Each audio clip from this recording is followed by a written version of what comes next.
deg-degan, supaya kecemasan itu kemudian tidak menjadi mimpi buruk, maka kemudian orang yang mau nikah tuh persiapannya detail banget gitu ya, dari mulai jarum pentul sampai gedung, catering dan lain sebagainya gitu. Nah, Ramadan kita harus seperti itu. Bahagianya kita harus seperti itu, prepare-nya kita harus seperti itu, bahkan lebih lagi. Mempersiapkan iman di bulan Sya'ban itu ada 3 hal. Kalau kata Rasulullah, iman itu yazid wa yanqus. Dia naik dan turun. Naiknya itu oleh amal dan ilmu. Turunnya itu oleh maksiat. Maka di bulan Sya'ban itu setelah kita bulan Rajab, yang harus kita pastikan adalah memperbanyak amal soleh, memperbanyak ilmu supaya kita punya semangat untuk mengejar amal soleh, dan menjauhi maksiat sejauh mungkin supaya kita mempunyai keimanan yang kuat, karena dengan meninggalkan maksiat itulah kemudian iman kita akan kuat. Jadi pantas Rasulullah menyebutkan bulan Sya'ban itu bulan yang banyak dilalaikan oleh umat, kata Rasulullah kan gitu ya. Kenapa banyak dilalaikan? Karena sebelum bulan Sya'ban itu ada bulan Rajab. Bulan Rajab itu sebelum turun syariat Islam, bulan Rajab itu yang artinya bulan keagungan, mengagungkan. Sebelum turun syariat Islam, orang-orang Quraisy itu kalau bulan Rajab stop maksiat. Jadi sejahil-jahilnya Abu Jahal itu kalau bulan Rajab mereka berhenti. Yang tukang mabuk berhenti, yang tukang berzina berhenti, yang tukang nipu berhenti, yang tukang bunuh berhenti semua mereka.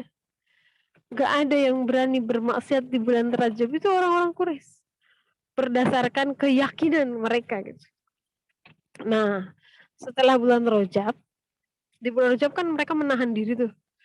Menahan diri dari hal-hal yang menurut mereka itu adalah tidak baik. Jadi mereka tahu membunuh itu tidak baik, zina itu tidak baik, mabuk itu tidak baik, judi itu tidak baik. Mereka tahu sebelum datang Islam pun. Nah, setelah bulan Rajab berlalu, kemudian bulan Sya'ban, mereka kayak apa? Kalau kata orang Sunda, jika kuda lepas di gedogan. Nah, ngerti nggak Bu Cici? Jadi kayak bebas, gitu kan. Setelah mereka nahan-nahan gitu, bebas di bulan Sya'ban. Nah, setelah Islam turun, itu kemudian menjadi kebiasaan gitu. Jadi orang-orang Quraisy yang tadinya dengan kebiasaan itu, kemudian dia masuk Islam gitu. Nah, itu terbawa gitu gaya di bulan Sya'ban itu, melepaskan diri dari menahan diri itu kebawa gitu. Makanya kemudian Rasul mengatakan bulan Sya'ban itu bulan yang banyak dilalaikan, karena setelah menikmati bulan Rajab, menjalani bulan Rajab yang penuh menahan diri itu. Nah, sekarang setelah turun syariat Islam, bulan Ramadan ini kembali harus menahan diri. Makanya berat banget buat orang Quraisy saat itu tuh, berat banget. Karena setelah menahan diri harus mempersiapkan diri untuk kembali menahan diri. Itu berat. Terlebih ketika Allah mengatakan saumnya itu dengan kata kutiba. Kutiba itu artinya diwajibkan betul. Kutiba itu enggak dengan diwajibkan di ayat ini enggak menggunakan kata wajiba, wujiba. Dari kata dasar wajaba, yujibu. Jadi kalau sekedar diterjemahkan diwajibkan, itu adalah dengan kata wujiba sebetulnya. Tapi karena kewajiban ini bukan kewajiban yang standar, Allah menggunakan kata kutiba. Kutiba itu tuh Pak pintunya. Kutiba itu maknanya sebetulnya secara leksikal dituliskan, bukan diwajibkan. Sebuah kewajiban yang sudah dimaktubkan dalam sebuah tulisan, sebuah iklanat yang sudah dimasukkan dalam sebuah taklimat, itu artinya punya kekuatan hukum, punya kekuatan yang tidak bisa dibantah. Jadi orang Quraisy itu tahu dengan kata kutiba tuh mereka syok.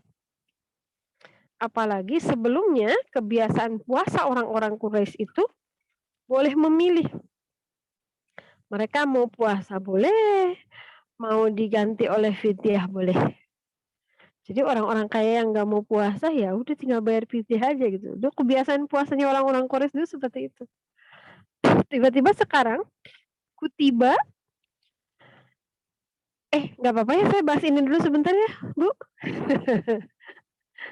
Nih ke bawah ini nih saya. Nggak apa-apa Ibu. Ke bawah apa namanya? Ke bawah ini udah berhari-hari. Suasana Ke bawah suasana persiapan Ramadan. Ramadan. Betul. Tapi insya Allah tidak sia-sia lah insya Allah. Insya Allah. Jadi ketika dengan ada kutiba itu menjadi berat banget untuk orang-orang Quraisy saat itu. Setelah bulan Rajab mereka harus nahan lagi, lalu mereka harus bersiap-siap untuk menahan, lalu nanti Ramadan mereka nahan lagi. Oh, itu berat. Tiba-tiba Allah bilang kutiba alaikum. Tapi Allah tuh dahsyat, luar biasa bahasa Al-Quran. Setelah Allah mengatakan kutiba, kemudian disusul dengan beberapa indikator keringanan. Ketika Allah katakan kama kutiba 'alal ladzina min qablikum. Sama kok seperti orang-orang sebelum kamu. Artinya kalau kita mau ditugaskan sesuatu lalu dibilang orang-orang sebelum kamu juga bisa kok kerjain itu gitu. Oh iya, berarti gampang ya gitu. Lalu Allah katakan ayyaman ma'dudat, cuman beberapa hari kok katanya gitu. Lalu kemudian dikatakan faman kana minkum maridun aw ala safarin fa iddatun min ayyamin ukhra. Oh boleh kok, boleh diganti di lain hari kalau kamu nggak puasa gitu kan. Terus boleh kok pakai fidyah kalau kalau kamu benar-benar tidak sanggup untuk puasa. Walaupun setelah itu Allah katakan antasumu khairul lakum, tapi walau bagaimanapun saum tetap lebih baik bagi kamu kan gitu kata Allah. Lalu setelah itu Allah katakan yuridullahu bikumul yusra wala yuridu bikumul usra. Tenang kata Allah, aku tuh memberikan kewajiban saumnya bukan ingin membuat kamu payah, bukan ingin membuat kamu kesusahan. Aku menghendaki kemudahan kok buat kamu. Itu bahasanya tuh Masya Allah ya, belajar psikologi pendidikan Bu, dari surat Al-Baqarah 183 sampai 187 itu luar biasa. Dahsyat banget bagaimana Allah memberikan penekanan kepada kita dalam surat Al-Baqarah ini.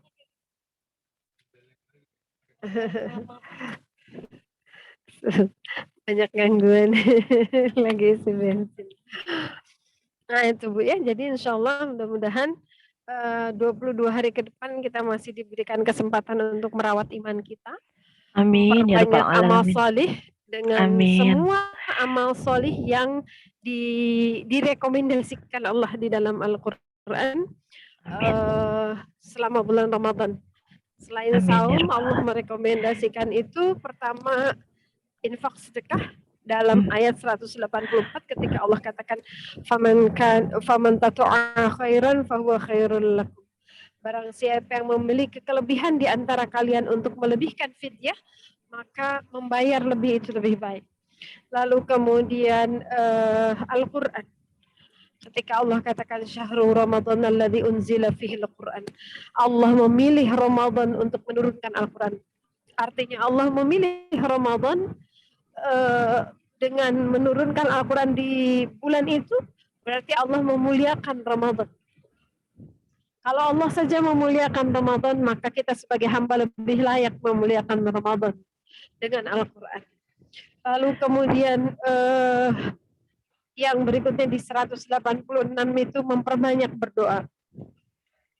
Allah katakan, jika hambaku wa idza sa'alaka ibadi anni, jika hambaku di bulan Ramadan ini bertanya tentang aku, kata Allah, fa inni qarib, sesungguhnya aku sangat dekat.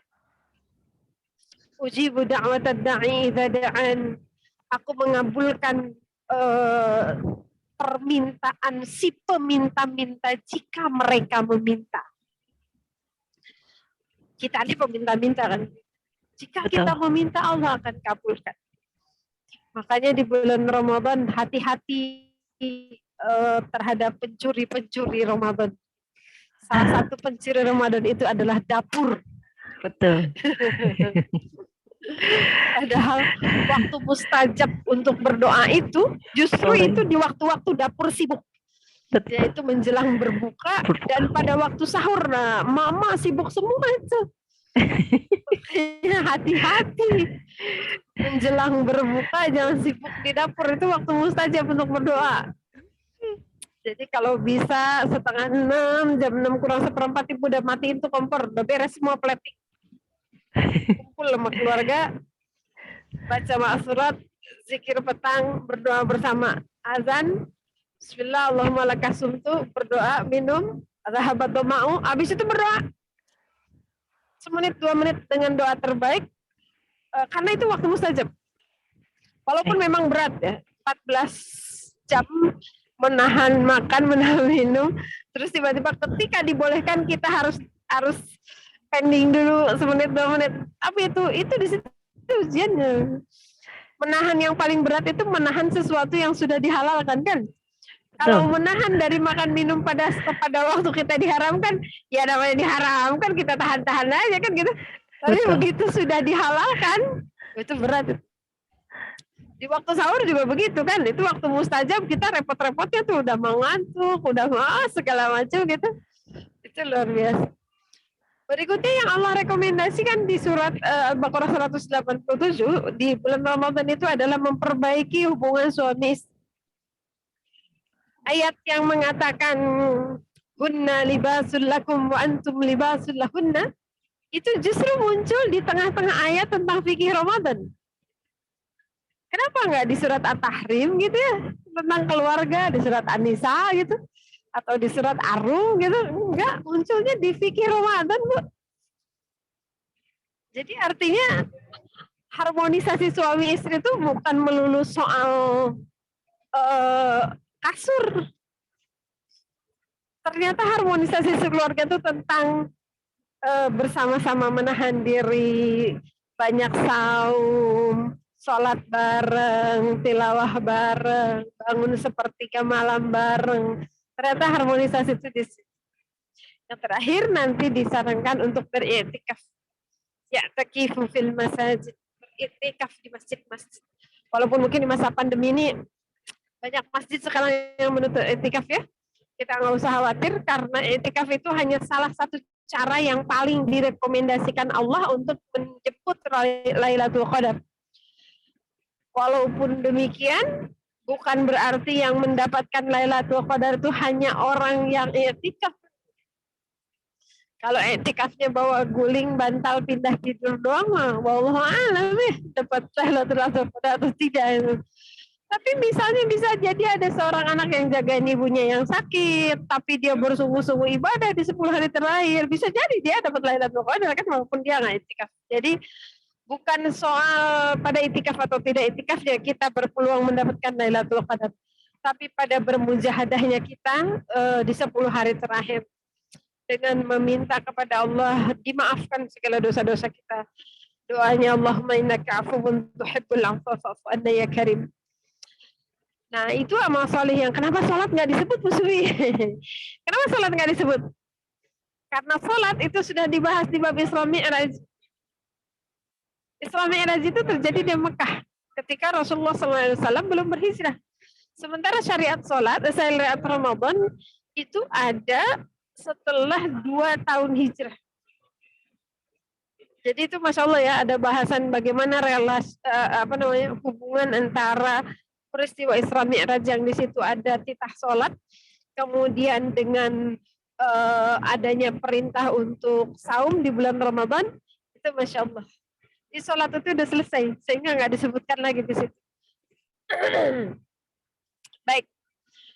Itu pembukaan lah tentang Ramadan ya, biar kita kasih lihat kepada Allah. Alhamdulillah sih ada yang ngasih tema beda.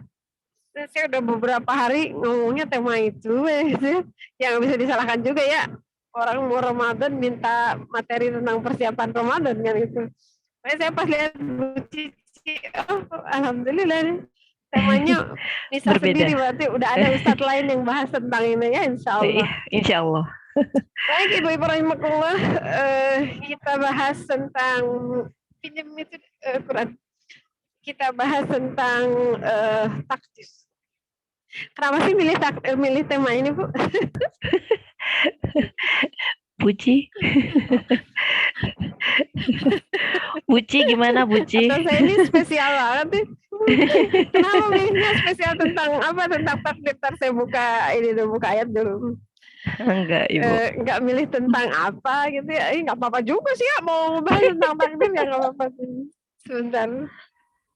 Murojaah Bu Sufi. Ibu rahimakumullah. Kenapa? Murojaah ya, insya Allah. Jadi Ibu rahimakumullah, ini sebelum membahas tentang takdir, karena masalah takdir ini berat. Rasulullah SAW mengatakan bahwa kalau ada yang bertanya tentang takdir, maka diamlah kamu, kata Rasulullah. Jadi harusnya saya nggak boleh bahas ini. Kenapa? Karena tentang takdir ini berat. Kenapa berat? Karena dia berbicara pada dimensi yang akal manusia nggak akan sampai.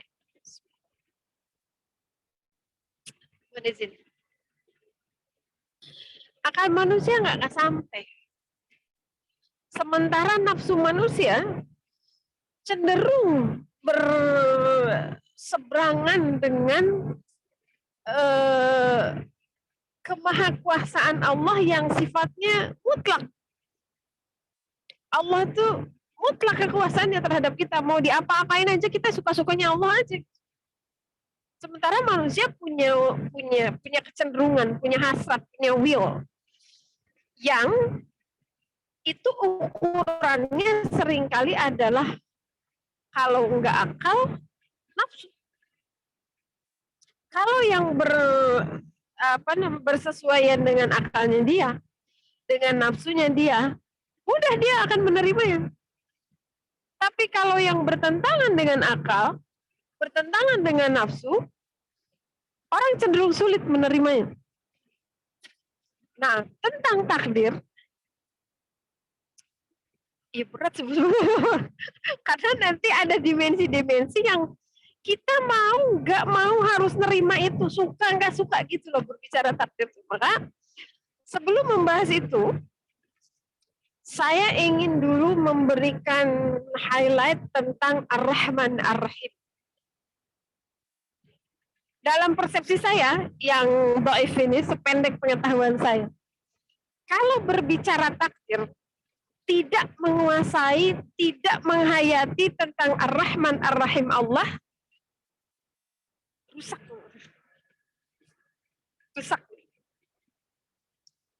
Karena ya itu tadi nanti akan muncul pertanyaan, kenapa Allah begitu? Dia orangnya rajin sholat, rajin ibadah, kenapa takdirnya begitu?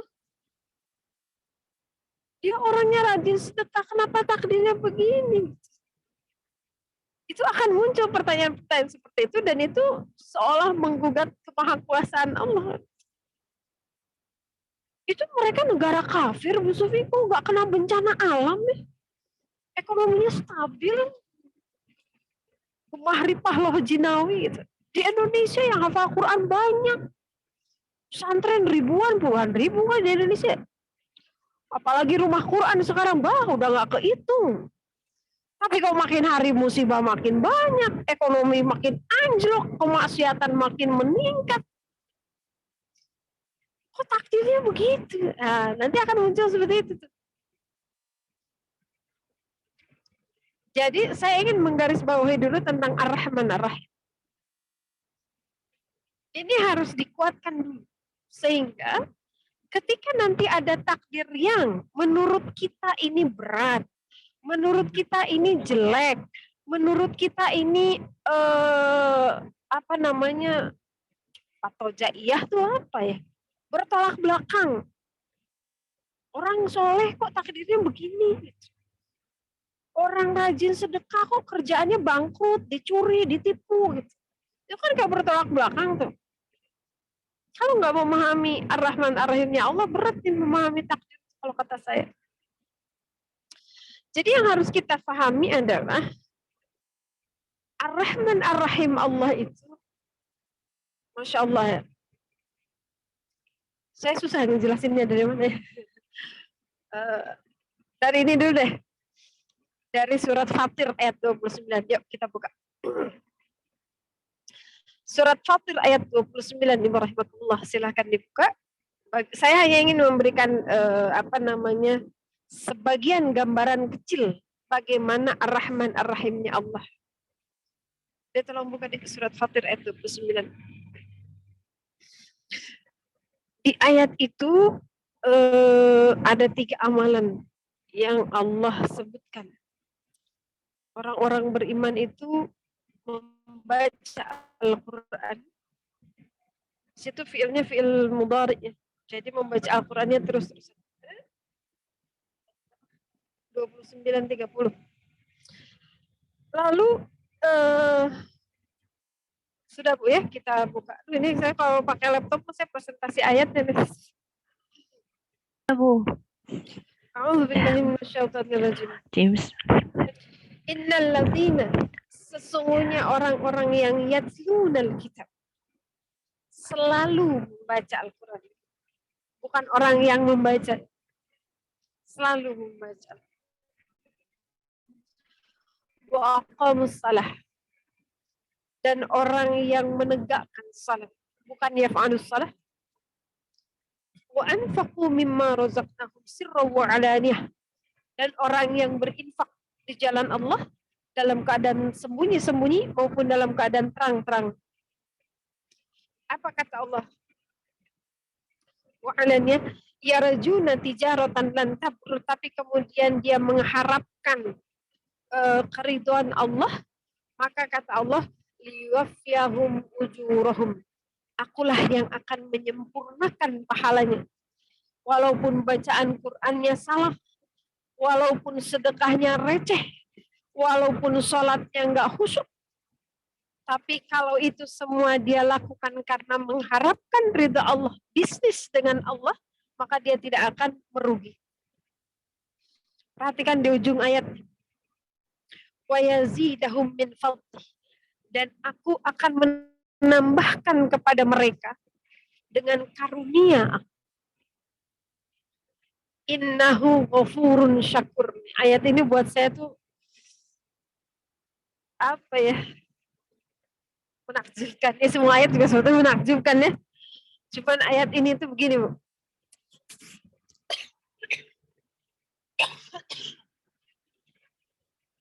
Ini kan Allah lagi bicara gini.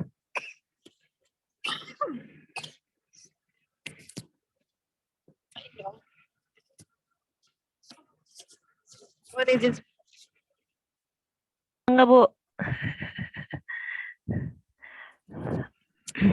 Ini kita suaranya jarang dikasih istirahat.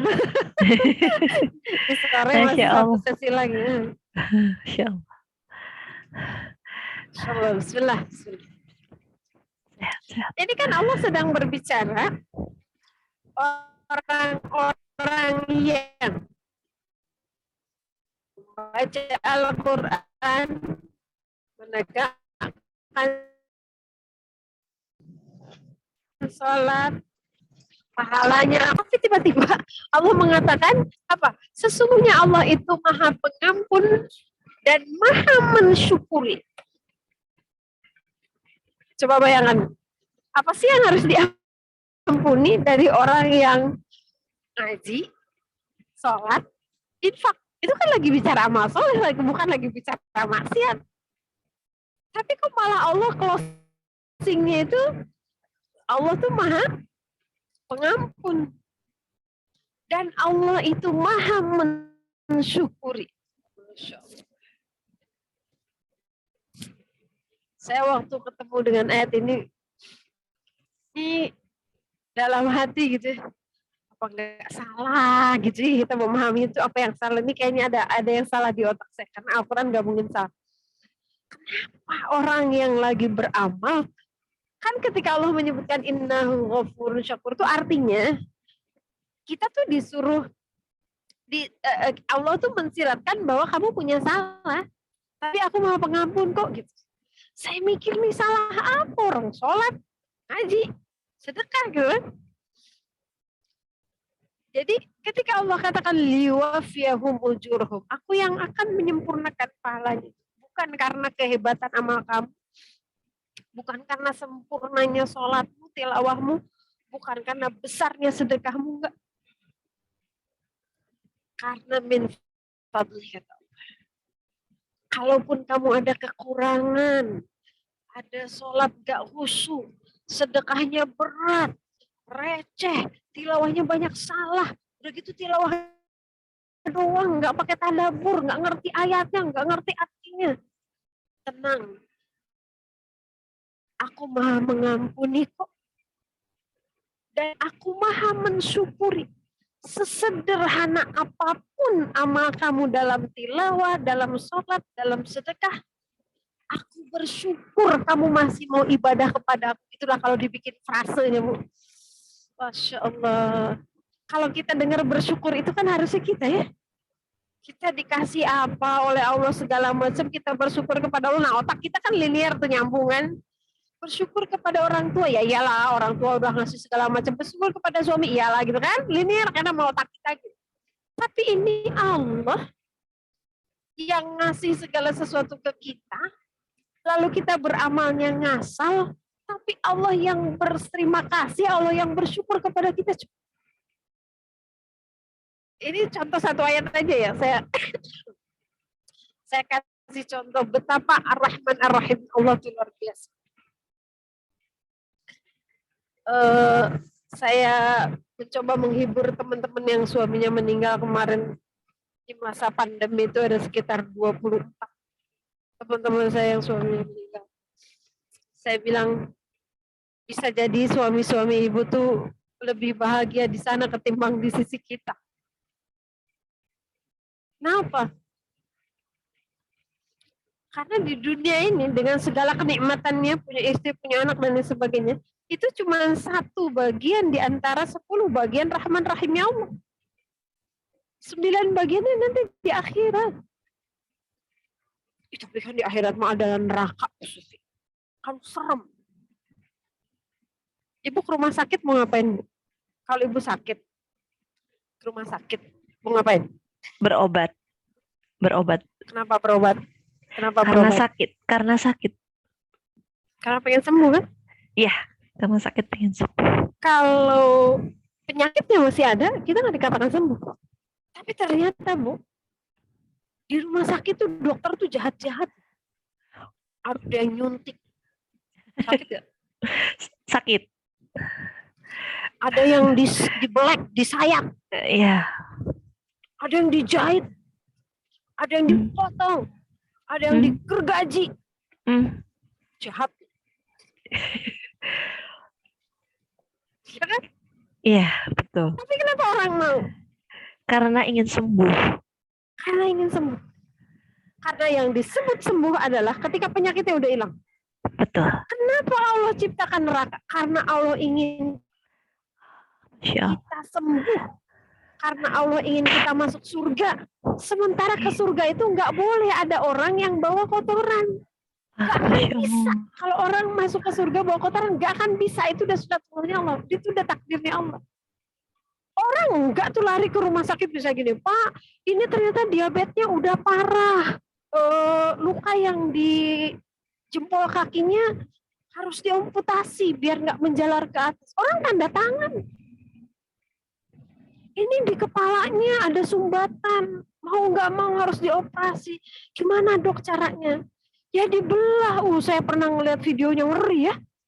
Disayat dulu, daging sama kulit kepalanya dikelopetin, terus ininya digerjaji, dibor otaknya, seret, dibikin bolong dulu kotak, ditarik urat yang mau disambungnya, digunting sumbatannya, disambung pakai alat. Astagfirullahaladzim, jahat banget itu dokter Bu. Disayat, digunting, diklopetin, digergaji, digunting lagi, jahat banget. Tapi kenapa orang tanda tangan mau? Jadi kalau ada yang bilang neraka itu bagian dari kesadisan Allah, kejahatan Allah, salah besar. Dia harus bilang berarti dokter tuh sadis. Kadang mah disuruh makan obat tidur kan pasien. makan obat pahit juga. Mana ada obat yang manis yang enak gitu? Enggak juga. Jahat banget kan dokter itu. Tapi rumah sakit penuh aja. Lihat bagaimana rahimnya Allah. Hatta ketika Allah menciptakan neraka, itu adalah bagian dari rahman rahimnya Allah. Berasa nggak, Bu? Ini dulu. Kalau kita sudah paham betul, sudah merasakan betul. Saya masih on? Baru nanti kita akan berbicara tentang takdir. Nah, baru nih sekarang kita masuk di tentang takdir. Ibu rahimahullah, kalau kita lihat di Al-Quran, saya buka primbon dulu. Kita buka di Al-Quran, kata qadar itu Allah ulang sebanyak 35 kali di dalam Al-Quran. Jadi, dan semua terkumpul, hampir semua terkumpul dalam kata wa huwa ala kulli syai'in qadir atau innahu ala kulli syai'in qadir, innallaha ala kulli syai'in qadir. Itu semua terkumpul di situ. Menunjukkan pada kekuasaan Allah Subhanahu wa taala. Itu rata-rata. Kalau Ibu nanti lihat di statistik Quran atau di indeks Quran, Ibu cari tentang takdir, itu keluar 35 ayat dan semua konteksnya itu. Lalu kalau kita search kata takdir, kalau tadi kata qadir. Kalau kita search di dalam Al-Quran tentang kata takdir, itu juga semua ayat, ada 5 kali Allah mengulang ayat yang mengandung kata takdir. Kelima-limanya ayat itu mengandung makna bahwa Allah latar ayat. Ketika Allah mencantumkan kata takdir, latar ayatnya itu adalah tentang kemahakuasaan Allah dalam mengatur jagat raya. Kenapa? Saya sempat bertanya kenapa ya, maksudnya kok ketika Allah berbicara tentang takdir di dalam Al-Quran dengan kata takdir gitu ya, secara secara leksikal, itu tidak ada konteks ya, kalau tidak salah saya mengamati, tidak ada konteks tentang skala mikro gitu, skala mikro tentang manusia, tapi semua berbicara tentang skala makro, langit, bumi, siang, malam, hujan, gunung, matahari dan seterusnya. Ibu lihat nanti di indeks Al-Quran.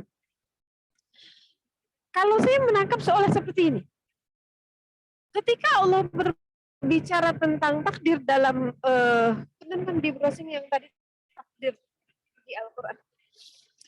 Ketika Allah berbicara tentang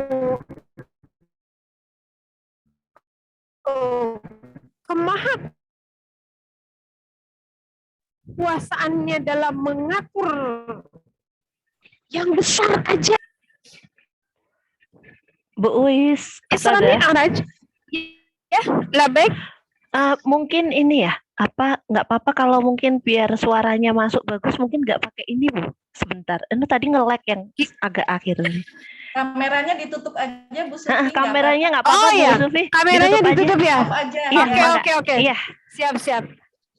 Iya, oke, siap. Mangga. Ya biar lebih kuat ya. Bismillah. Iya, betul. Baik. Jadi kalau saya perhatikan, saya tuh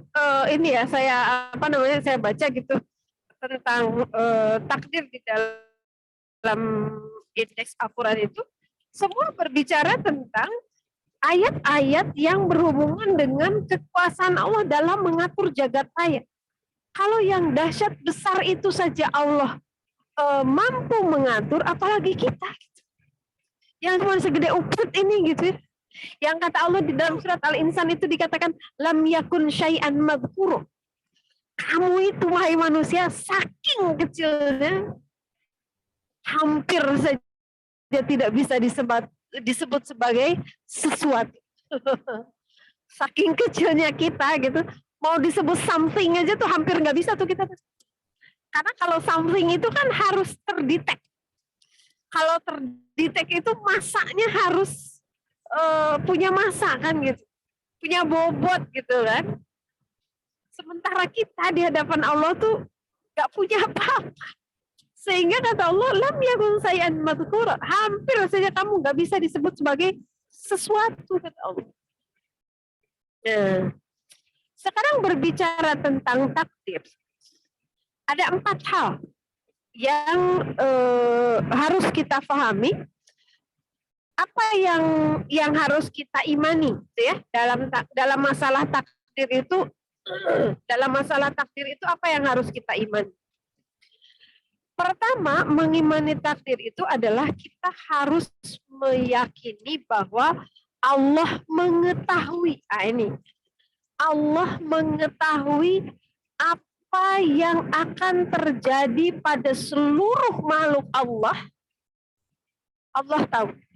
Dari sejak lahir sampai kemudian dia mati, sampai nanti di alam akhirat dia perjalanannya bagaimana, di padang mahsyar keadaannya gimana, di titian Shiratal Mustaqim gimana, ketika di alam kubur dia seperti apa, nanti dia di surganya bagaimana, di nerakanya gimana, Allah tahu semua.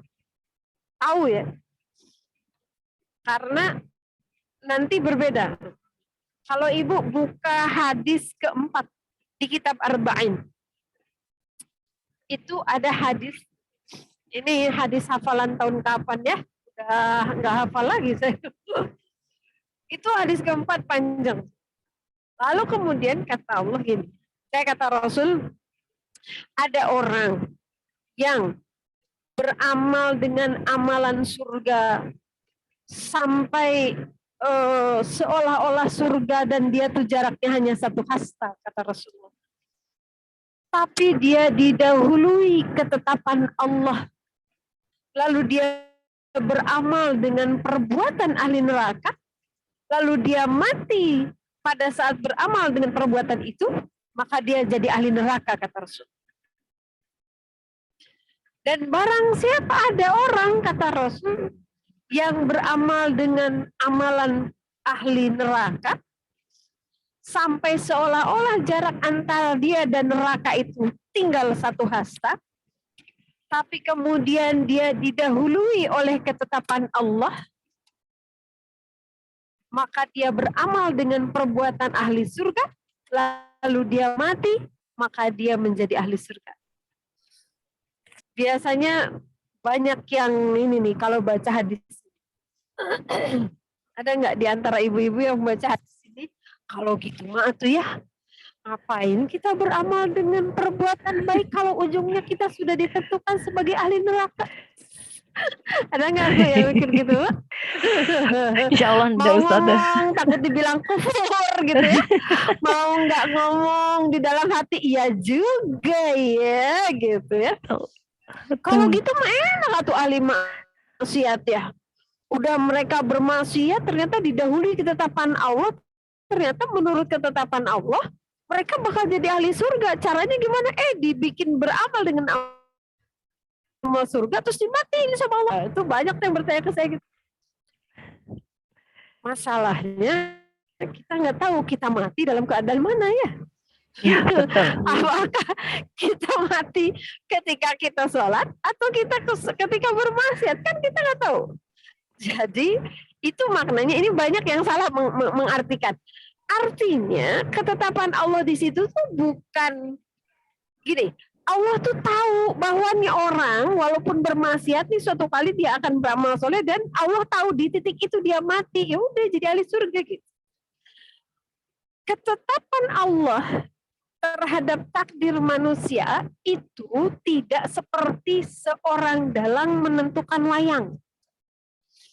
Kalau dalang menentukan wayang, itu kan mutlak. Kata dalang, yang baik itu Gatot Koco. Babat apa aja, Gatot Koco itu baik. Benar gak? Betul. Mau ceritanya opo, pokoknya Gatot Kaca tuh apik. Baik aja. Ya. Mau cerita apa aja, Dorna itu jelek. Iya kan? Ya. Mau babat apa aja, pokoknya Dorna itu jelek. Mau cerita apa aja, Semar itu bijaksana.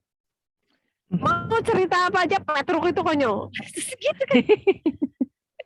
Itu ditentukan dalang, itu udah Mutlak. gak bisa nawar. Artinya si Dorna gak bisa tuh dia, ya gimana lah, kalau Dorna ngomong gini wajar, ya gimana lagi, saya mah emang takdirnya udah begini, ya udah saya memang ditakdirkan jadi orang jahat. Nah kalau Dorna begitu boleh, karena memang sang dalang menentukan Dorna menjadi orang jahat itu dengan ketentuan. Tapi kalau manusia, ketentuan ketetapan di situ adalah apa yang Allah ketahui tentang bagaimana manusia merespon sunatullah, itu yang Allah tulis sebagai ketetapan. Nah, pusing kan? Nah, makanya kata Rasul tentang takdir diam. Jadi apa ya? Contohnya gini lah, saya ambil simpel. Bingung ya, Bu? Mencerna. Jadi, mencerna. Allah itu tahu, dan semua yang Allah ketahui tentang kita, dari mulai kita hidup sampai kemudian kita di surga, itu Allah tulis di Lauhul Mahfuz. Itu takdir. Paham ya? Si A takdirnya akan begini, si B takdirnya begini. Tapi takdir si A itu dia nggak linear pada satu rel.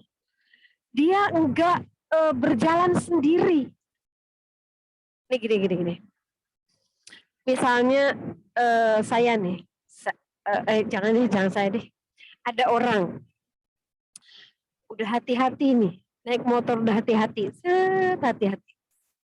Itu Allah tahu tuh hari ini si ini akan naik motor dengan kecepatan sekian, dia hati-hati. Tapi di sisi lain, Allah juga tahu nanti di belakangnya ada mobil yang remnya blong gini. Si A yang tadi udah hati-hati, tiba-tiba kemudian takdirnya dia ketabrak. Jadi yang Allah ketahui bukan cuman ketetapan tentang satu orang atau satu makhluk, tapi bagaimana koneksivitas, ketersambungan, domino efek dari semua orang, semua makhluk yang punya takdir itu Allah tahu, oh si ini nanti gini efeknya ke yang ini akan begini, si ini nanti efeknya ke ini. Kan itu ngerembet, kayak misalnya nanti tadi si A-nya naik motornya hati-hati, ternyata si B juga di belakang naik mobil sebetulnya hati-hati, tapi ternyata remnya blong. Kenapa? Karena ada sunatullah yang dilanggar. Harusnya kalau rem gini ini tuh harusnya diperiksa, ini nggak diperiksa misalnya. Nanti dia bawa ke rumah sakit. Di rumah sakit kemudian ada dokter. Itu kan domino efeknya panjang. Ada dokter, ada perawat, kemudian keluarganya dari 2 kota datang. Bayangin Bu, kompleksnya, riuh banget. Itu semua Allah ketahui dan Allah catat. Nah, itu yang dimaksud dengan ketetapan Allah. Itu pertama.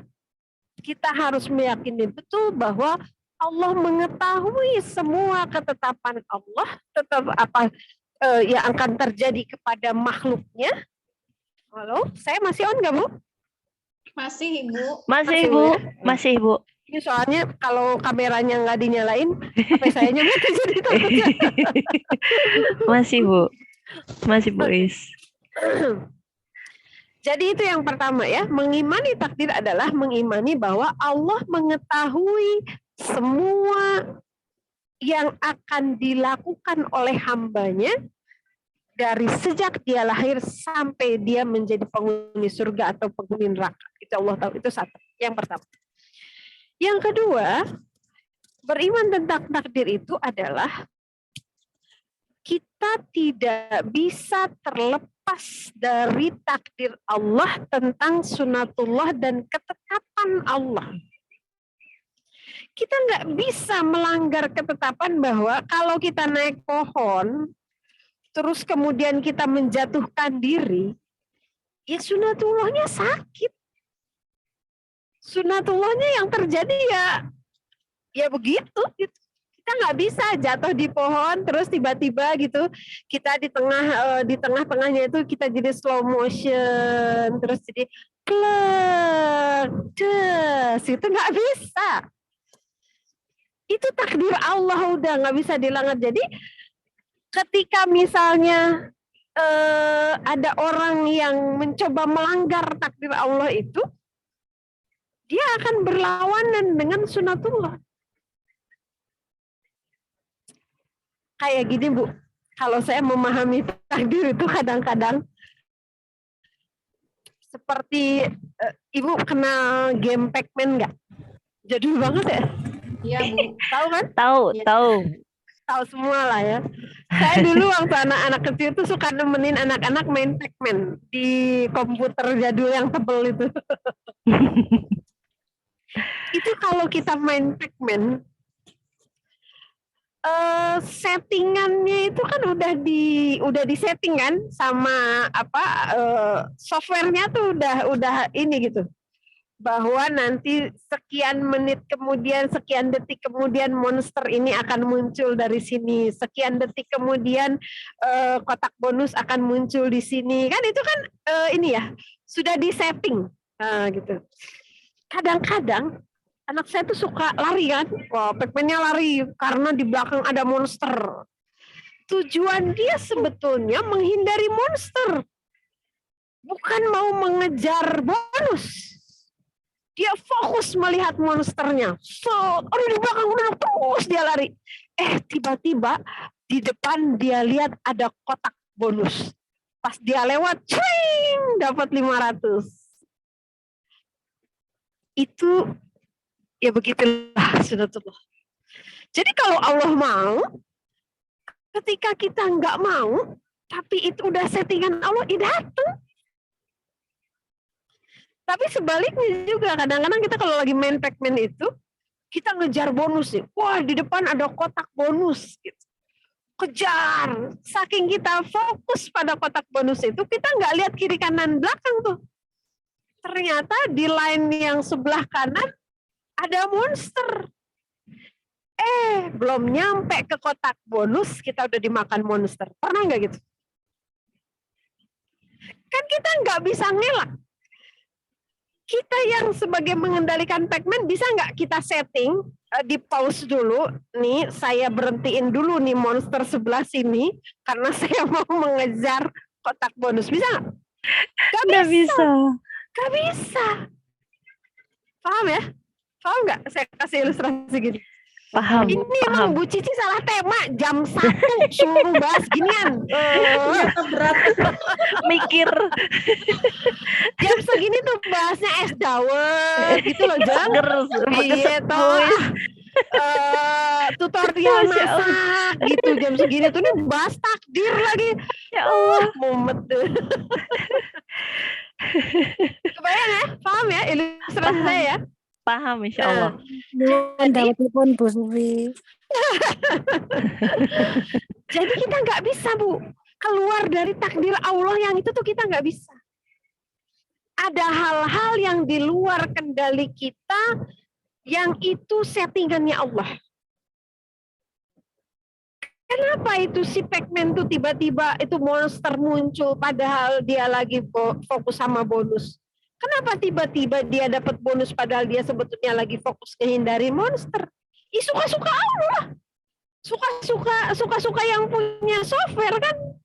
Iya, yang punya software aku, dia bilang aku setting begini ya udah begini. Mungkin yang punya settingannya, kalau yang punya settingannya mau main Pac-Man, dia baru bisa setting. Ini monster gua sembunyiin sekian menit kan gitu. Jadi dia tahu aturan mainnya, ya dia bisa selamat. Tapi kan kita nggak begitu. Nah, jadi ketika ada sesuatu di luar jangkauan pikiran kita, di luar keinginan kita, di luar kuasa kita, kan banyak banget Bu yang itu dalam hidup kita, benar nggak? Betul. Betul. Ada seorang perempuan nikah. 6 bulan saya belum disentuh sama suami. Karena ternyata suaminya adalah penyuka sesama jenis. Dia sudah melewati prosedur ta'aruf yang benar. Calon suaminya ini soleh, baik, ngaji, dakwah kampus. Oh, selesai kan itu. Kuasa kita ya sampai di situ kan. Gak mungkin kita survei sampai ke dalam-dalamnya gitu, kita pasang CCTV di hatinya gitu, nggak bisa kan. Nah setelah nikah, ternyata gitu kan, itu takdir. Coba berat gak tuh ngimanin yang begitu? Berat sekali. Gimana sih ini ceritanya, Bu Sufi? Saya tuh udah di jalan yang benar, saya milih syar'i, saya milih di tempat yang baik. Kok takdirnya begini? Gitu. Itu kayak orang fokus ngejar bonus, tapi settingan tuh game di sekian menit kemudian, di menit kesekian itu monster akan keluar qadarullah pas kita lewat di situ. Nah, paham ya? Jadi, ketika terjadi sesuatu dengan kita dan itu di luar kuasa kita, di luar keinginan kita, atau bahkan bertentangan dengan harapan kita, maka kita harus tetap tenang karena semua ini dalam desain Allah yang Ar-Rahman Ar-Rahim. Ar-Rahim. Berat gak, Bu? Berat. Makanya saya bilang, ini bab Ar-Rahman Ar-Rahim harus selesai dulu. Karena tidak semua jalan hidup kita itu seperti apa yang kita mau. Iman kepada takdir itu penting banget. Penting banget. Kalau kita nggak menyandarkan keimanan kita pada Ar-Rahman Ar-Rahimnya Allah, keimanan kita terhadap takdir yang dikemas dengan Ar-Rahman Ar-Rahim, berat. Karena kita akan melihat kayak tadilah saya contoh kasus yang tadi ya, yang nikah. Ternyata suaminya penyuka sesama jenis, kita akan bilang itu takdir baik atau takdir buruk? Pasti orang akan bilang itu takdir buruk, betul? Kayak yang tadi naik sepeda, naik motor udah hati-hati, motornya nggak terlalu ngebut dan lain sebagainya. Tiba-tiba ada mobil yang remnya blong, tabrakan dia, patah kakinya misalnya. Itu sudah takdir Allah tuh. Efek band tadi. Maka pada kondisi itu kita baru bisa tenang kalau kita menyadari semua ini by design Allah yang Ar-Rahman Ar-Rahim. Jangankan dalam peristiwa seperti itu, adanya neraka saja itu adalah Ar-Rahman Ar-Rahimnya Allah. Berat, Bu, berat. Memahami itu berat. Ini yang kedua ya. Jangan-jangan udah ada yang live nih gara-gara gua pusing nih jam segini mikirinnya beginiannya. Nah, salahin Mbak Cici, Bu, jangan salahin saya ya. Saya mah suruh doang, Bu, suruh ngomong, suruh datang, suruh berhenti, sama gitu aja. Nah, yang ketiga yang harus kita pahami tentang takdir ini adalah bahwa Allah berkuasa atas segala sesuatu. Suka-sukanya Allah, mau kita digimanain itu suka-sukanya Allah.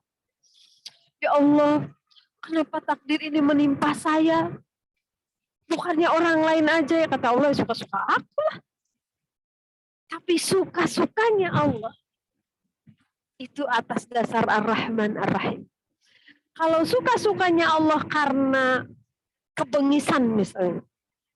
Ada orang yang suka-suka, penguasa suka-suka. Yang ini saya jadiin pembantu, yang ini saya jadiin ajudan, yang ini saya jadiin, suka-suka kan? Tapi kalau dia suka-sukanya dengan kebengisan, kediktatoran, akan kita takutin atau akan kita sukai? Akan kita menjauh atau kita mendekat? Pasti kita akan menjauh. Tapi suka-sukanya Allah adalah suka-sukanya Allah atas dasar Ar-Rahman Ar-Rahim. Maka beratnya memahami takdir itu adalah ketika kita tetap meyakini bahwa Allah itu Ar-Rahman Ar-Rahim, walaupun dalam takdir yang tidak kita inginkan atau justru takdir yang pahit buat kita harus tetap bisa melihat kasih sayang Allah, dan ketika kita mengimani takdir sampai pada derajat itu, apapun yang terjadi pada kita, kita akan baik-baik saja. Nah, berat kan Mbak Cici? Makanya ya. Jam berapa nih? Saya sampai jam berapa? Jam maaf Bu Dian nggak ngasih tahu nih udah jam 2 lebih ya. lupa 12.30 bisa ini Bu. Kalau sudah bisa apa? Tanya jawab. Sebenarnya 12.30 sudah selesai, tapi biasanya molor kok Bu. Biasanya sampai jam 3-an Baik, sampai gitu. situ dulu. Sampai Baik. situ dulu biar Baik. ibu-ibu nggak ngebul. Ini jangan saya yang ngebulnya di dalam mobil pula, di tol pula ini. Tol dari Jawa sampai Jakarta ternyata lama Masya juga. Allah, Masya Ayo Allah. kita diskusi deh biar nggak ngantuk. Baik, alhamdulillah. Tentang takdir tadi banyak yang bisa kita ini ya. Tadi terus terang saya juga ngepul Bu Ais, jadi mikir gitu, kayak menghubungkan antara kejadian yang ada di diri sendiri gitu, ke sana. Oh iya ya, akhirnya oh iya ya, begitu terus. Baik, mangga ibu-ibu, ada bapak-bapak juga sepertinya. Mangga silahkan yang mau bertanya. Bapak-bapak juga ini teh. Dari namanya bapak-bapak Bu, tapi saya enggak tahu ini akunnya. Mungkin bisa jadi ibu-ibu memakai akun suaminya. Jadi mangga, apabila ada yang mau Enggak. bertanya bisa langsung buka mic-nya, atau mau dari kolom Saya sih chat. nggak ada yang bertanya, Bu. Pusing banget. Mungkin lebih ini curhat Bu Kuis. Jadi mangga yang mau bertanya atau mau curhat, bisa di kolom komentar, nanti akan saya bacakan, dan kalau mau langsung mangga silakan dibuka mic-nya. Kesempatan pertama, mangga. Oh, ada yang buka mic. Ibu Irma, Bunda Irma. Ya, mangga silakan Mbak. Waalaikumsalam warahmatullahi wabarakatuh. Assalamualaikum semuanya. Assalamualaikum Ustazah. Waalaikumsalam warahmatullahi wabarakatuh. Waalaikumsalam warahmatullahi Ini wabarakatuh. saya off cam karena lagi antar anak berenang. Nggak apa-apa. Pandangannya. Takut ada yang nggak sari pandangannya. Baik, nggak apa-apa Mbak. Mangga silakan. Iya, bener, agak ngebul ya Mbak Dia ini temanya. Harusnya berarti Bu Cici punya utang tuh untuk soal Ar-Rahman Ar-Rahimnya Allah dulu tuh, bab yang itu belum kita tahu tuh udah masuk ke takdir. Iya. Ini agak beda sih Bu emang. Saya kalau bahas takdir mesti harus bahas Ar-Rahim dulu. Kalau biasanya orang-orang satu-satu bahas takdir ya jelasin aja tentang takdir. Tapi kalau menurut saya orang nggak akan bisa memahami takdir dengan lapang, ikhlas, tenang, nyaman. Kalau nggak yakin itu orang nggak akan. Mangga Bu, dilanjutkan. Ya, Bismillah. Pertanyaannya gampang aja sih Bu. Cuma kan kalau husnul khotimah kan tadi ada yang Ibu jelaskan tentang tiba-tiba matinya tahu-tahu nggak husnul khotimah gitu. Tapi kan pasti ada kayak kisi-kisi atau gimana gitu kan. Jadi kan ngeri juga tahu-tahu kita udah rasa-rasa beramal soleh, tahu-tahu matinya nggak husnul khotimah. Wih, ngeri juga gitu kan. Ada nggak sih kisi-kisinya gitu? Gitu aja Ustazah. Terima kasih. Assalamualaikum. Baik, waalaikumsalam. Gimana Bu Dian, langsung jawab aja ya. Mangga, iya Bu. Ya, betul. Mangga. Buka di surat Maryam ayat 14 kalau tidak salah ya. Ada 3 keselamatan yang Allah sebut di dalam Al-Quran. Ini konteksnya adalah konteks Nabi Yahya. Ketika disebutkan salamun di situ, keselamatan, itu ada 3. Yang pertama, yauma wulida, ketika dilahirkan. Itu kalau dilahirkan itu bentuknya majhul, bentuknya pasif, karena memang ya suka-sukanya Allah aja, kita nggak bisa protes. Ya Allah, nanti saya mau dilahirkannya normal ya, nggak usah ada pendarahan, ibu saya nggak usah tensitas. Yauma yamut, pada hari ketika dia dimatikan. Bukan ketika yamutu, itu bukan majhul, bukan pasif, tapi pada hari ketika dia mati. Kalau tadi dilahirkan, dia pasif kan. Yauma yamutu, ketika dia mati, hari ketika dia mati. Yang ketiga, keselamatan itu adalah yauma yub'atsu hayya, yaitu pada hari ketika dibangkitkan dia menjadi hidup kembali. Itu juga bentuknya pasif. Kita nggak bisa nawar kepada Allah, nanti saya dibangkitkannya setelah sekian tahun saya meninggal, ya nggak bisa. Yaumul ba'ats, semua dibangkitkan. Nah, pertanyaannya adalah, kenapa hidup di situ nggak disebut keselamatan hidup? Itu keselamatan dilahirkan, keselamatan mati, dan ketika dibangkitkan. Kenapa? Karena keselamatan mati itu ditentukan oleh keselamatan hidup. Makanya nggak disebutkan, Bu, keselamatan hidup di situ. Yauma yahya gitu. Hari ketika mereka hidup. Enggak.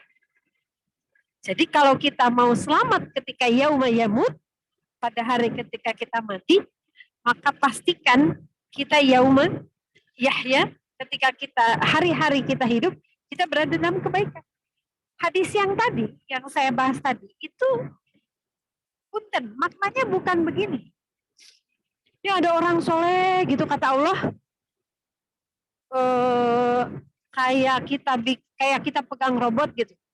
Dia lagi jalan lurus ke depan, terus kata kita belok kanan, kita pijit belok kanan. Robot itu jadi tiba-tiba belok kanan, di situ ada kali jebur, bukan begitu.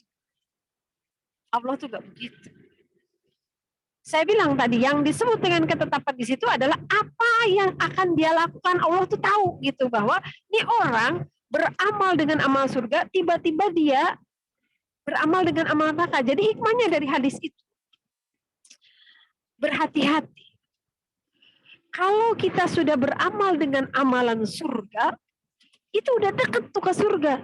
Sampai kata Rasulullah kan gitu, jarak antara dia dan surga seperti tinggal satu hasta. Maka jangan coba-coba beramal dengan amalan neraka. Karena kamu nggak tahu settingan Allah, takdir Allah, umur kamu tuh di detik mana. Kan itu termasuk settingan yang nggak bisa kita create. Yang nggak bisa kita kendalikan. Kapan kita mati tuh nggak bisa kita kendalikan. Adapun orang yang ahli maksiat, gak usah berputus asa. Karena bisa jadi ketika kamu beramal soleh, disitulah settingan takdir Allah tentang waktu kematianmu. Positif gak, Bu? Artinya orang yang sudah soleh, jangan merasa sudah banyak tabungan. Terus iseng-iseng, tabungan amal saya kan udah banyak, iseng-iseng pengen tahu rasanya arak tuh kayak gimana sih. Bisa aja ketika kita minum arak, itu mati. Ya udah, wassalam. Gitu. Itu memberikan spirit seperti itu kepada orang ahli surga gitu, amalannya ahli surga. Kepada orang yang amalannya ahli neraka, cepet-cepet tinggalkan maksiat, cepet-cepet beramal soleh, karena bisa jadi takdir Allah tentang kematianmu adalah di detik ketika kamu taubat gitu loh. Jadi kalau kita mau selamat ketika kita mati, maka pastikan kita selamat dalam menjalani hidup. Kalau saya rumusnya gini, yang disebut dengan zikrul maut itu bukan kita teh ngadedeluk apa ya? Apa sih ngadedeluk? Diam aja gitu di atas sajadah gitu ya. Baca Quran aja terus. Enggak begitu. Justru orang yang ingat mati adalah orang yang berpacu dengan waktu, supaya semua waktunya itu menjadi waktu yang bermanfaat untuk orang lain, waktu yang beramal soleh, waktu yang disibukkan dalam kebaikan. Itu. Jadi gimana caranya semua kesibukan kita itu berada dalam keridhaan Allah yang tadi, tijaratan lan tabur. Jangan sekali-kali kita merasa, udahlah, ini mah ada maksiat kecil, tibang dugem doang misalnya gitu. Enggak kok, saya enggak minum-minum. Enggak kok, saya enggak berzina, pengen tahu aja suasana dugem teh kayak gimana sih gitu. Terus ibu ke diskotik aja misalnya, tidak di situ. Terus bilang sedikit. Gitu Bu, wallahu a'lam ya. Jadi memahami hadis yang tadi harus lurus dulu. Tapi bahwa kita takut, takutnya itu bukan karena Allah bisa saja tiba-tiba pijit remote kita belok ke kiri gitu ya, pas kita lagi lurus gitu tiba-tiba Allah pijit. Walaupun sebetulnya bukan itu pemahamannya, tapi bahwa tiba-tiba bisa saja kita tuh berada dalam kondisi iman yang lemah. Ketika kita harusnya gitu kita tidak tergoda, tapi kemudian kita tergoda gitu. Nauzubillah. Nah, hadis itu justru mengingatkan kita supaya tidak begitu. Gitu. Lurus terus di dalam kebaikan, kebenaran. Makanya kenapa ayat tentang istiqomah itu Allah menggunakan kata summa staqim. Kenapa summa? Karena istiqomah tuh nggak bisa Bu sekali ajak. Kita tuh ketika kita menjadi orang baik, orang benar, bisa aja kita tuh ada keplesetnya. Ada kesandungnya, ada salahnya, ada malesnya, ada futurnya. Ya normal, kita manusia. Tapi ketika kita malas, kita cepat bangkit. Ketika kita belok, kita cepat lurus lagi. Ketika kita kepleset, cepat jatuh, cepat bangun lagi. Ya, itu maknanya kata summa. Jadi istiqomah itu kayak ginilah nih, lagi di jalan tol. Jadi contoh nih Pak Supir. Ketika kita di jalan tol nih, kan ada ngantuk ya kan? Ya wajar lah, emang kita manusia bukan robot kan? Tiba-tiba ngagaleong ke kiri misalnya, udah balik lagi ke on the track-nya gitu. Nah itu istiqomah tuh, proses itu akan terus berada sepanjang hidup kita. Yang penting kita tahu kapan kita di luar batas, mana batas yang seharusnya kita berada. Ini kan mereka di jalan tol gini, supir tuh kan harus tahu mana bahu jalan, mana garis putih tanpa putus, mana garis putih putus-putus, kan kita harus tahu. Sehingga ketika berada di luar garis putih yang berada di bahu jalan, kita udah tahu, oh ini bahu jalan, ini salah, ini saya nggak boleh ada di sini. Ya cepet ke tengah lagi, ya kayak gitulah Bu hidup tuh. Yang penting tuh kita tahu mana yang harus kita lakukan, mana yang nggak boleh kita lakukan. Lalu kita punya kesadaran untuk meninggalkan apa yang tidak boleh kita lakukan dan kembali kepada apa yang harus kita lakukan. Wallahu a'lam. Bagaimana Mbak? Cukup Mbak Irma. Semoga tidak memuaskan ya. Nggak boleh puas kalau belajar. betul. Kembali Alhamdulillah, Masya Allah, terima kasih Ustazah penjelasannya jelas banget. Sami-sami Bu Irma. Ya, mohon izin live duluan karena kebetulan anak udah selesai berenangnya. Baik. Assalamualaikum Bu Uis. Nge-lag ya Bu Uis. Saya yang nge-lag. Masya Allah. Assalamualaikum. Waalaikumsalam. Ada pertanyaan? Apa pertanyaan ada yang raise hand? Di punten. Ini ada pertanyaan. Bu Uis. Mangga, Aduh, Ibu. Masya Allah. Hanya doa yang bisa mengubah takdir. Ya, itu ada hadisnya. Jadi kita kan nggak tahu nih. Saya matiin dulu ya ini. Kita nggak tahu nih perjalanan kita sampai akhir tuh kayak gimana sih. Jangan kan betul saya nggak tahu nih nanti nyampe di mana akan pernah tahu kan gitu. Dan bisa saja gitu kan, bisa saja sebetulnya gitu. Yang akan terjadi yang sudah Allah catat di Lauhul Mahfuz itu, nanti saya datang ke Bogor itu hujan misalnya gitu, bisa jadi. Sekarang saya berdoa, ya Allah mudah-mudahan tidak hujan ya Allah, karena kalau hujan ini kita udah malam takutnya gimana ya Allah, mudah-mudahan jangan hujan ya Allah gitu. Misalnya ya, ini sederhana aja. Itu bisa saja kemudian Allah ubah yang tadinya dalam catatan takdir kita saya datang ke Bogor itu hujan. Kenapa? Wa huwa ala kulli syai'in qadir. Kecil buat Allah. Paham ya?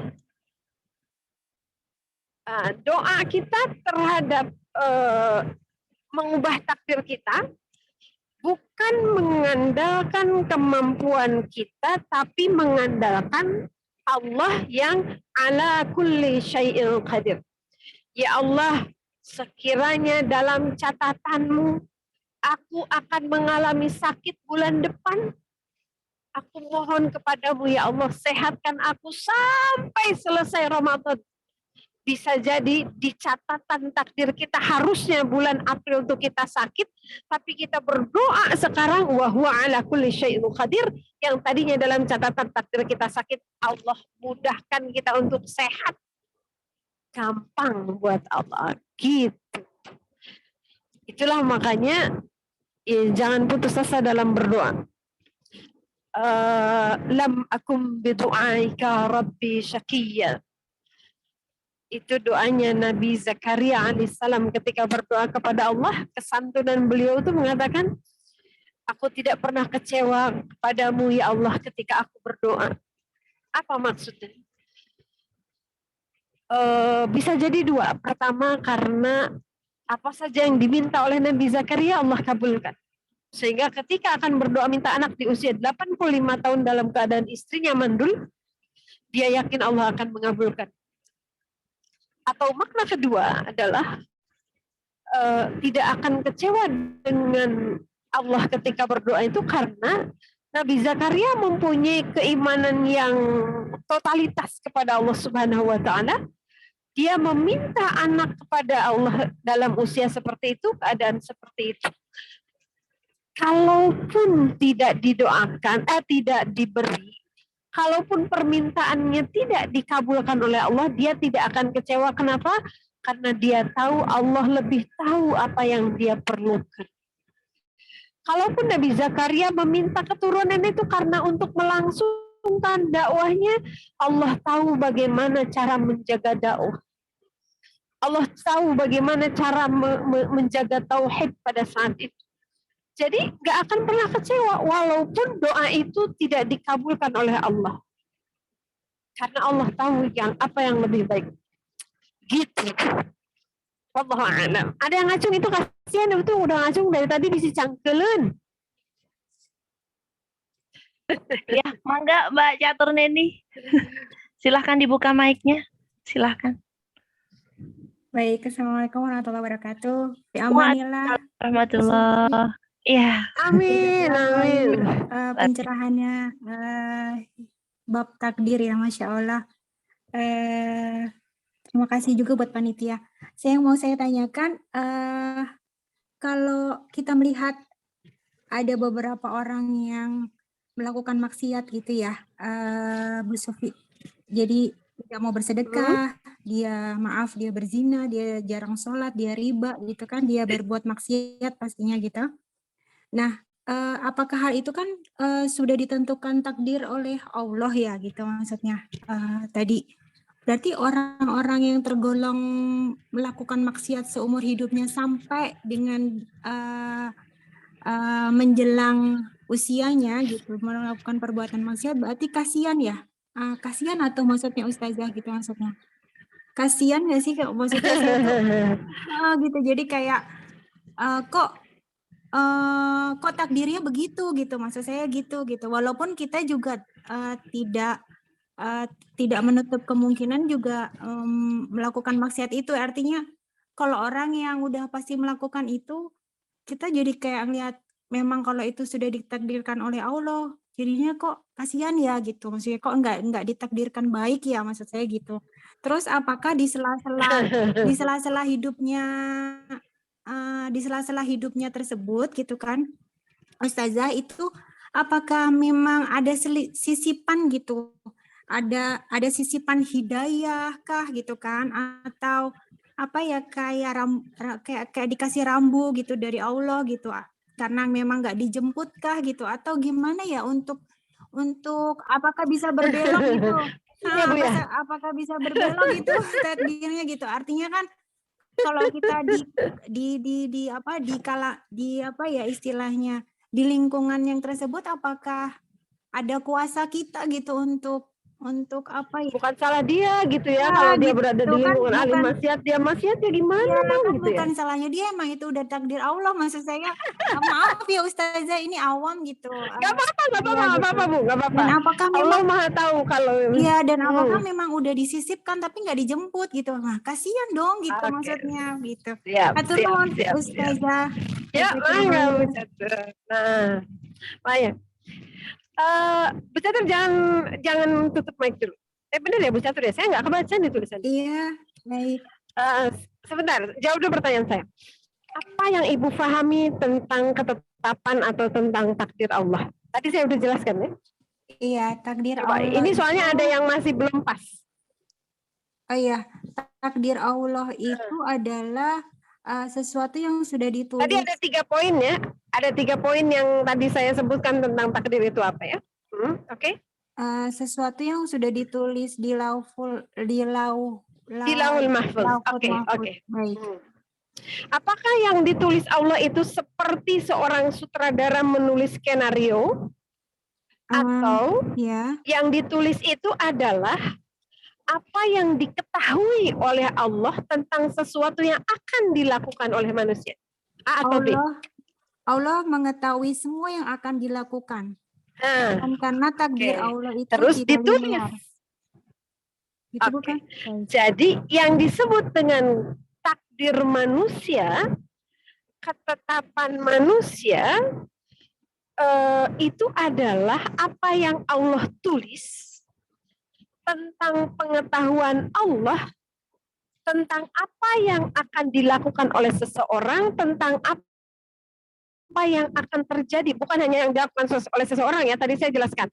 Konektivitas dari takdir si A dengan si B itu nanti akan menyambung ada domino efek. Jadi bukan seperti seorang sutradara menulis skenario.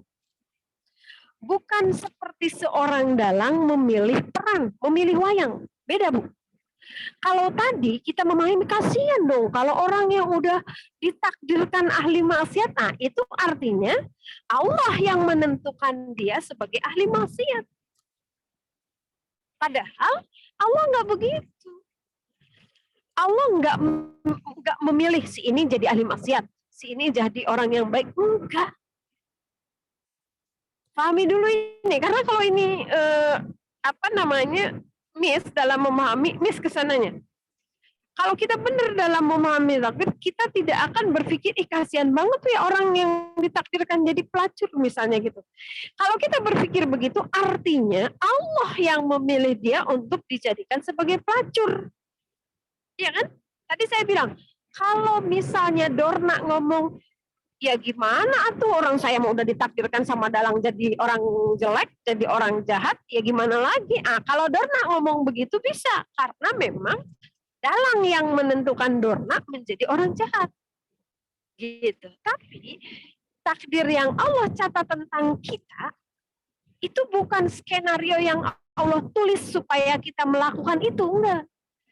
Takdir Allah, catatan takdir Allah tentang kita adalah apa yang Allah ketahui tentang apa yang akan terjadi. Ketika Allah menciptakan si A, si B, tanah ini, pohon ini, awan ini, hujan ini, itu semuanya Allah catat. Paham nggak? Paham nggak Bu catat? Ini beda soalnya, beda. Kalau takdir itu maknanya adalah skenario yang Allah catat, artinya Allah yang milih. Si ini jadi jahat, si ini jadi baik, si ini gitu. Tapi kalau takdir kita pahami sebagai catatan Allah atas pengetahuan Allah tentang apa yang akan terjadi terhadap makhluk. Beda. Nah sekarang gini, kenapa ada orang jahat gini. Saya katakan tadi bahwa Allah tidak memilih. Enggak gini. Saya mah sebel sama orang ini, udah saya takdirkan aja dia jadi orang ahli maksiat misalnya. Enggak gitu. Tapi semua manusia Allah kasih perangkat yang sama. Gini nih ilustrasinya. Semua Allah ciptakan. Allah kasih akal. Allah kasih hati. Allah sudah turunkan Rasul sebagai role model. Allah sudah turunkan Al-Quran sebagai guidance hidup kita. Allah berikan kita lubun. Lubun itu apa? Lubun itu hati yang paling dalam. Ada di surat Al-A'raf ayat 172. Alastu birabbikum bala syahid. Semua makhluk sebelum dia dilahirkan itu sudah Allah install tauhid di dalam hati. Jadi kalaupun dia terlahir dari rahim seorang kafir, kalau dia mengikuti basirahnya, dia mengikuti kata hatinya dalam lubun dan itu sudah disetting oleh Allah, dia akan ketemu tauhid, insya Allah. Dan sebaliknya, kalaupun orang itu terlahir dari rahim seorang muslim, tapi dia tidak mengikuti kata hatinya, dia tidak mengikuti kebaikan yang Allah bisikkan di dalam hatinya, fa'alhamaha fujuraha wa taqwaha, maka dia tidak akan ketemu tauhid. Paham ya? Nah, ini emang berat bahasannya. Jadi itu harus dibedakan dulu. Jangan pahami takdir sebagai sebuah skenario yang Allah tuliskan secara mutlak. Si A harus begini, si B harus begini, si C harus begini. Enggak. Tapi Allah tahu apa yang terjadi. Bahkan Allah sudah tahu kapan daun helai di pohon ini akan jatuh. Kapan tarikan nafas kadar oksigen sekian milimeter akan terhisap atau akan mampet di hidung seorang, Allah tahu. Nah itu semua Allah catat, jadilah itu catatan takdir kita. Gitu loh. Jadi orang yang terlahir di lingkungan, misalnya tadi, lah ya gimana tuh orang dia lahirnya di lingkungan pemabuk misalnya, ya wajar lah kalau dia jadi pemabuk kan gitu kan, kita mikirnya begitu. Ya takdirnya dia kan gitu. Enggak begitu. Allah udah kasih, Allah tuh menerjunkan kita ke dunia ini enggak kayak orang menerjunkan orang ke laut terus ya terserah lo ya mau berenang kayak mau dimakan ikan hiu kayak mau, enggak gitu. Allah tuh udah kasih semua softwarenya kepada kita. Nah, alhamdulillah wa syukurillah kita ditakdirkan dari rahim seorang muslim sehingga mungkin kita tidak terlalu berat untuk mencari tauhid. Tapi walaupun demikian jangan terlena, jangan merasa lalai karena itu bukan jaminan juga tauhid itu ke bawah sampai mati. Kita tetap harus berjuang, berikhtiar gimana caranya tauhid kita tuh wala tamutunna illa wa antum muslimun. Gitu Bu ya. Si Ibu pasti tambah liar. Alhamdulillah kalau tambah liar. Atur nuhun Ustazah. Sami-sami Bu Catur. Jadi luruskan dulu ya yang tadi skenario atau catatan pengetahuan Allah. Itu dulu. Baik, alhamdulillah, syukurillah. Adakah pertanyaan lagi? Udah Bu, Ibu-ibu, nanti meledak loh kepalanya udah pada ngebul Ibu-ibu. Itu saya juga sudah merasa ini Ustazah. Ustazah Wis jadi merasa juga ngebul juga ini dari tadi mencoba ini masukin lagi keluar lagi gitu di kepala. Salah timingnya nih Mbak Cici. Harusnya jam pagi ya. 1. Harusnya pagi Ustazah. Pada subuh gitu ya ngebahas ginian tuh malam-malam. Masya Allah. Pas mabit gitu ini jam 1 lagi. Saya sambil di tol pula ini. Masya Allah, Masya Allah. Enggak, cekap. Mangga, ini karena juga sudah jam 14.52 ya, Bu Wis. Masya Allah. Maksimal ininya biasanya kita jam 15. Mohon maaf kalau saya terlalu menyita waktu Ibu. Tidak. Alhamdulillah kami malah berterima kasih sekali atas ini materi ini, walaupun berat memang, cuman jadi reminder, jadi apa ya, mulai lagi untuk mencoba mengatur langkah gitu Bu Uis untuk kedepannya biar lebih baik gitu. Betul. Baik, terima kasih banyak atas semuanya. Untuk selanjutnya doa, mohon minta Bu Uis untuk memimpin kami untuk berdoa, Bu Uis. Baik, bismillahirrahmanirrahim. Ibu rahmatullah, kita bertawasul kepada Allah, semoga duduknya kita, kuotanya kita, pulsanya kita, pegelnya kita dalam taklim ini menjadi saksi di yaumil akhir bahwa kita senantiasa berikhtiar untuk menjadi hamba yang lebih baik di hadapan Allah Subhanahu wa taala. Amin ya rabbal alamin. Ini alamin. menjadi wasilah kesehatan kita, keberkahan kita, kesolehan kita sekeluarga, menjadi wasilah kemudahan kita beramal saleh. Semoga hari ini Allah perkenankan kita mendapatkan ilmu. Amin ya Allah. Tiada lain adalah sesuatu yang membuat kita makin dekat kepada Allah Subhanahu wa taala. Amin ya wa kulli niyatin salihah. Al-Fatihah. أعوذ بالله من A'udzubillahi minasyaitonirrajim. Bismillahirrahmanirrahim. Alhamdulillahirabbil alamin. Arrahmanirrahim. Maliki yaumiddin. Iyyaka na'budu wa iyyaka nasta'in. Ihdinas siratal mustaqim. Siratal ladzina an'amta صراط الذين alaihim أنعمت ghairil maghdubi alaihim waladdallin. Amin.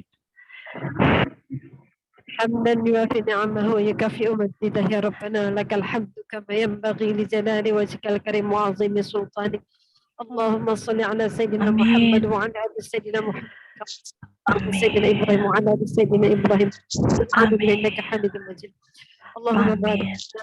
لنا وبلغ رمضان وحسن Amin. لنا ربنا إننا فاغفر لنا ذنوبنا Amin. وقنا عذاب ربنا Amin. جهنم وكان Amin. غراما ربنا Amin. لنا حكما وألنا بالصالحين واجعل Amin. لنا لسان صدق في الآخرين Amin. واجعلنا من ورثة Amin. وإنا نسألك الدين وعافية في Amin. الجسد Amin. وفي Amin. الرزق وقبل الموت Amin. Amin. وما Amin. Amin. اللهم ارزقنا في سكرة الموت ونجاة Amin. من والعفو عند الحساب والعفو Amin. والعفو عند Amin. Amin. أزواجنا وذريتنا قرة عين واجعلنا للمتقين إماما اللهم إنا نسألك Amin. من حسن الحال ونعوذ بك Amin. من سوء الحال ربنا آتنا Amin. حسنة وفي الآخرة حسنة وقنا Amin. عذاب النار Amin. يا Amin. ربك Ya رب Allah. العزة Amin. والسلام علينا والحمد Amin. لله رب العالمين Amin. Amin ya والسلام rabbal عليكم alamin. Waalaikumsalam warahmatullahi wabarakatuh. Ah, baik, ibu-ibu, terima kasih banyak bunda semua, ibu-ibu semua atas kehadirannya di siang hari ini. Walaupun ngebul, tapi insya Allah akan banyak manfaat yang kita peroleh untuk langkah kita selanjutnya. Terima kasih banyak Bu Uis atas waktunya. Insya Allah Bu Uis dan seluruh rombongan sehat selamat sampai di Bogor kembali. Amin, amin ya rabbal alamin. Kami untuk ini doa, oh ya, info dulu, baik, info untuk canceling online, mangga silahkan ibu-ibu yang ada kelonggaran rezeki, mangga silahkan bisa transfer ke rekening yang ada di flyer di IG maupun di Facebook. Terus kita tutup kajian hari ini, siang ini, dengan doa penutup majelis. Subhanakallahumma wa bihamdika asyhadu an la ilaha illa anta astaghfiruka wa atubu ilaik. Terima kasih atas kehadiran semuanya. Insya Allah semuanya sehat selalu. Wassalamualaikum warahmatullahi wabarakatuh. Mohon maaf atas segala kesalahan. Waalaikumsalam. Fi aminillah Bu Terima Is. kasih semuanya. Sama-sama. Terima kasih. Sama-sama. Hadiah. Mangga Ibu, terima kasih. Sama-sama Bu Ci. Mangga Bunda semua, silahkan live. Sampai ketemu di kajian 2 pekanan. Rohis salam. Siap. Barakallahu. Profit barakallah. Mbak Ci dilanjutkan tuh Mbak Ci offline aja.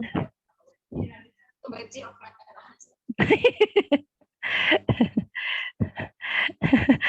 Belum berani offline. Stiker kereta udah diangkat-angkatin lah di kereta. Gitu ya. 2 minggu lagi ini sepertinya diiniin lagi ini disiapkan lagi untuk offline. Tapi kalau offline tuh susah itunya Mbak Mela, kemarin itu yang pertama offline itu aku kan record tuh panjang gitu Ustadz Abah gitu. Itu mau send ke Mbak Mira itu kesusahan aku sampai saat ini. Jadi bingung gimana ya kalau kita mau Zoom antara online dan offline itu masih kebingungan ini. Kayaknya harus banyak belajar dulu deh. Harus tolong Pak itu aja, tolong sama SDM nggak bisa ya? Bisa sih sebenarnya bisa, cuman harus meluangkan waktu ya berarti. Kita maksudnya sebelum hari hanya kita iniin gitu, janjian dulu terus minta dibantuin gitu. Dilatih gitu ya biar kalau pas hari hanya bisa sendiri nggak ngerepotin banget gitu. Kayaknya itu deh PR-nya kemarin sih, ini PR-nya kemarin pas awal kita offline cekikian sama Bu Cuci sama Bu Tuti juga. Terus gimana Insya Allah. ini? Insya Allah lah jadi Insya Allah ada kebaikan jalan ya. semuanya. Heeh, Iya, baik. amin. Insya Allah. Ya Terima deh, pamit kasih. ya. Baik, Ya, sehat-sehat oke. Mbak. Yo, Amin, waalaikumsalam insya warahmatullahi Allah. wabarakatuh.